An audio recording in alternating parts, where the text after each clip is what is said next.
ধর্ষণের ঘটনা যেন থামছেই না। পাবনায় রিয়া ধর্ষণ এবং হত্যাকাণ্ডের জেরে অগ্নিসংযোগের ঘটনায় দগ্ধ হয়ে ৩ জনের মৃত্যু হয়েছে। ঘটনার এখনকার পরিস্থিতি কি আমরা জানবো। পাবনা থেকে যুক্ত হচ্ছেন সহকর্মী শামসুল আলম। শামসুল, মরদেহগুলো কোথায় রয়েছে, স্বজনদের কাছে হস্তান্তর করা হয়েছে কিনা, কি পরিস্থিতি দেখছেন জানাবেন। ঈশান, ইতিমধ্যেই হস্তান্তর করা হয়েছে।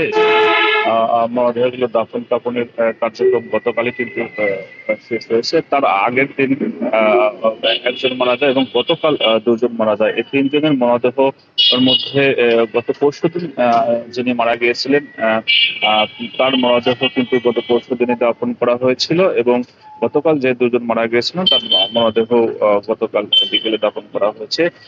এই বিষয়ে এই অগ্নিকাণ্ডের ঘটনার বিষয়ে তিনজন নিহতের ঘটনায় নিহতদের মধ্যে একজনের ভাই বাদী হয়ে অজ্ঞাত নামা আসামিদের নামে মামলা করেছে। যেহেতু অগ্নিকাণ্ডের ঘটনার সময় আসামিদের পক্ষের কেউ উপস্থিত ছিল না এবং উৎসুক জনতা যেহেতু অগ্নিকাণ্ডের ঘটনায় মারা গিয়েছেন, ফলে নাম উল্লেখ না করে অজ্ঞাতদের আসামি করে মামলা করা হয়েছে।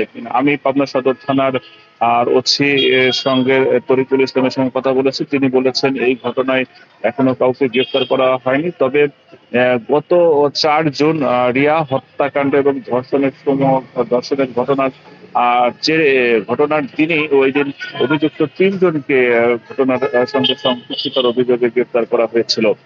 ফলে নতুন করে আর এই ঘটনায় কাউকে আটক বা গ্রেফতার করা হয়নি।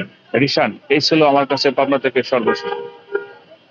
শামসুল, আপনাকে ধন্যবাদ। দর্শক, আমরা জানছিলাম পাবনায় রিয়া ধর্ষণ এবং হত্যাকাণ্ডে জেরে অগ্নিসংযোগের ঘটনায় দগ্ধ হয়ে ৩ জনের যে মৃত্যু হয়েছে সেই ঘটনার পরিস্থিতি সম্পর্কে অবগত করছিলেন পাবনা থেকে সহকর্মী শামসুল আলম।